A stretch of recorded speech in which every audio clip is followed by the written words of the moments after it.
السلام علیکم ورحمۃ اللہ وبرکاتہ۔ میں امید کرتا ہوں کہ آپ سب خیر و عافیت سے ہوں گے۔ تو آج کا جو ہمارا سبق ہے وہ ہے مخرج کی کتنی قسمیں ہیں۔ جیسا کہ آپ کو معلوم ہے کل جو ہمارا سبق تھا وہ تھا مخارج کی تعریف، ٹھیک ہے، اور آج جو ہمارا سبق ہے وہ ہے مخرج کی کتنی قسمیں ہیں۔ اب جیسا کہ آپ کو معلوم ہے کہ مکمل جو مخارج ہیں وہ 17 ہیں، اب ان کی 2 قسمیں ہیں۔ کتنی قسمیں ہیں؟ 2 قسمیں ہیں۔ نمبر 1 مخرج محقق، نمبر 2 مخرج مقدر، ٹھیک ہے۔ اب 17 مخارج میں سے کتنی قسمیں ہیں؟ 2 قسمیں ہیں، مخرج محقق اور نمبر 2 مخرج مقدر۔ اب مخرج محقق کی جو تعریف ہے وہ کیا ہے؟ وہ ہے ہوا جزء معین من اجزاء الحلق واللسان والشفہ۔ یعنی کیا مطلب؟ یعنی مخرج محقق حلق، زبان، ہونٹ، ان کے اجزاء میں سے کوئی جز معین ہو، ٹھیک ہے، ہوا جزء معین۔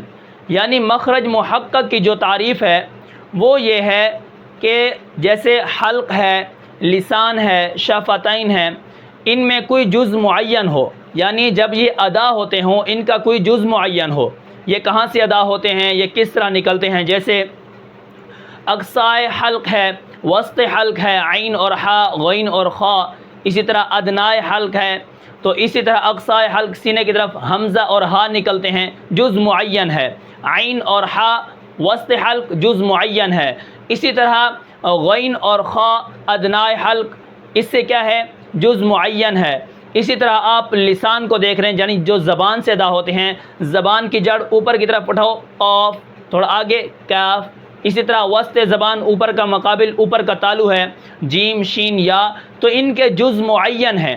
ان کی تعداد جو ہے یہ کل مخارج 17 ہیں، لیکن ان کی 2 قسمیں ہیں، ان میں سے جو محقق ہیں ان کے جز معین ہیں اور وہ 15 ہیں۔ کتنے ہیں؟ مخرج محقق کتنے ہیں؟ 15 ہیں، ٹھیک ہے۔ اب یہاں پر آپ کو سمجھ آ گیا ہوگا کہ اگر حلق، اسی طرح حلق، یہ جو حلق ہے، اس طرح زبان، اس کا جز معین ہو، اور اسی طرح آگے جو ہونٹ ہیں یعنی واو، اسی طرح با، میم، جز معین ہیں ان کے، یہ کہاں سے ادا ہوتے ہیں ان کا ہمیں پتہ ہے، ٹھیک ہے۔ ان کے اجزاء میں سے کوئی جز معین ہو، اس کو کہتے ہیں مخرج محقق، ٹھیک ہے۔ اب مخرج محقق 15 ہیں، کتنے ہیں؟ 15 ہیں، ٹھیک ہے۔ یہ ہمارا پہلا سوال ہو گیا۔ اب اس کے بعد مخرج مقدر جو ہیں یہ 2 ہیں، 15 ادھر سے نکل گئے، اب 2 رہ گئے۔ مخرج مقدر کتنے ہیں؟ 2 ہیں۔ اب یہاں پر دیکھیں، یعنی وہ مخرج مقدر کون سے ہیں؟ یعنی وہ مخرج یا تو حلق، لسان، شفتین میں سے نہ ہوں، ٹھیک ہے، یعنی حلق میں سے بھی نہ ہو، شفتین میں سے بھی نہ ہو، اور زبان میں سے نہ ہو، تو اس کے علاوہ جتنے بھی ہیں وہ کیا ہیں؟ مقدر ہیں، ٹھیک ہے، ان کے اجزاء میں سے نہ ہو۔ اب یہ کون سا ہے؟ یہ ہے خیشوم، یعنی ناک کا بانسا، ٹھیک ہے، یہ خیشوم ہے یعنی ناک کا بانسا۔ یہ حلق، لسان، شفتین کے جز میں سے ان میں سے نہیں ہے، ٹھیک ہے، تو یہ ان سے الگ ہے، تو یہ خیشوم یعنی ناک کا بانسا ہے، اس سے غنہ نکلتا ہے، ٹھیک ہے، یہ بھی مخارج کے اندر ہے اور یہ آخری مخرج ہے، ٹھیک ہے۔ اس کے بعد اب یہاں پر دیکھیں، اس کے بعد کیا ہے؟ اس کے بعد ہے اگر ہو تو، اگر ان کے اجزاء میں سے ہو تو اس کے اندر جز معین نہیں ہوگا، ٹھیک ہے۔ کیا؟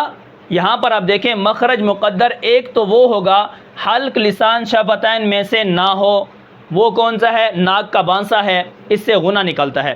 اگر ان اجزاء میں سے ہو، یعنی حلق، لسان، شفتین یا منہ کے اندر میں سے کسی جز معین میں سے ہو، کسی ان اجزاء میں سے تو ہو لیکن اس کا جز معین نہیں ہوگا، ٹھیک ہے، وہ کون سا ہے؟ وہ ہے جوف دہن، یعنی منہ کے اندر کا خالی حصہ، ٹھیک ہے، اس کا جو جز ہے یہ معین نہیں ہے، ان کے اجزاء میں سے تو ہے، اندر میں سے تو ہے، لیکن اس کا جز معین نہیں ہے۔ کیا مطلب؟ یعنی اس سے حروف مدہ نکلتے ہیں جن کا کوئی جز معین نہیں ہے۔ آپ دیکھیں با، الف زبر با، منہ اور آواز کھلا رہ گیا، با واو پیش بو، کوئی جز معین نہیں ہے، آواز کہاں لگ رہی ہے کہاں نہیں لگ رہی کوئی پتہ نہیں ہے، تو یہ مخرج مقدر 2 ہیں۔ نمبر 1 ہے ناک کا بانسا یعنی خیشوم، یہ ان کے اجزاء میں سے تو نہیں ہے، اور اس کے بعد اگر ان کے اجزاء میں سے ہو، جز معین نہ ہو، یہ جوف دہن ہے یعنی منہ کے اندر کا خالی حصہ، اس سے الف مدہ، واو مدہ اور یا مدہ نکلتے ہیں۔ تو یہ ہے مخارج کی قسمیں جو میں نے آپ کو مختصر بتائی ہیں۔ اس کے بعد ان کو اصول مخارج بھی کہتے ہیں، یعنی یہ اصل ہیں، مخرج کی یہ اصل ہیں، انہی میں سے مخارج نکلتے ہیں۔ اب یہاں پر دیکھیں، اب اصول مخارج کتنے ہوئے؟ 5 ہوئے۔ نمبر 1 جوف دہن، یعنی منہ کے اندر کا خالی حصہ، اس سے بھی ایک مخرج نکلتا ہے۔ اسی طرح آگے کون سا ہے؟ آگے ہے حلق۔ اب یہ جو حلق ہے، یہاں سے 6 حرف نکلتے ہیں جن کو حروف حلقی کہتے ہیں، حمزہ، عین، غین، خا، اور 3 مخرج بھی ہیں، اقصائے حلق، وسط حلق اور اسی طرح ادنائے حلق۔ اب یہاں پر دیکھیں، حمزہ، عین، غین، خا، ٹھیک ہے، جب یہ آوازیں نکلیں گی، یہ ان کے اصول ہیں، یہ اصل ہیں مخارج کی، ان میں سے حروف نکلتے ہیں، ٹھیک ہے۔ اس کے بعد آگے ہیں حلق، اس کے بعد ہے زبان۔ اب زبان کو دیکھیں، زبان کو جب ہم دانتوں کے ساتھ لگائیں گے، تا، تا، ٹھیک ہے، اسی طرح جیم، قاف، کاف، اسی طرح لام، نون، را۔ تو یہ جو ہے نا، یہاں زبان سے کیا ہے، زبان سے بھی کیا ہے، یہاں سے بھی مخارج نکلتے ہیں اور یہ بھی مخارج کی اصل ہے۔ اس کے بعد شفتین، یعنی دونوں ہونٹ، اس میں سے آپ دیکھیں واو بھی نکلتا ہے، اسی طرح با بھی نکلتی ہے، اس طرح میم بھی نکلتی ہے، تو شفتین میں سے بھی مخارج نکلتے ہیں۔ اس کے بعد ہے آخر میں خیشوم، یعنی ناک کا بانسا، اس سے غنہ نکلتا ہے، ٹھیک ہے۔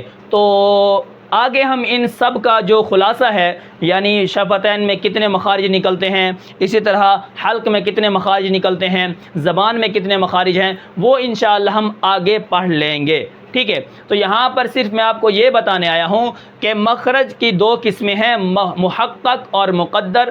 محقق 15 ہیں، مقدر 2 ہیں،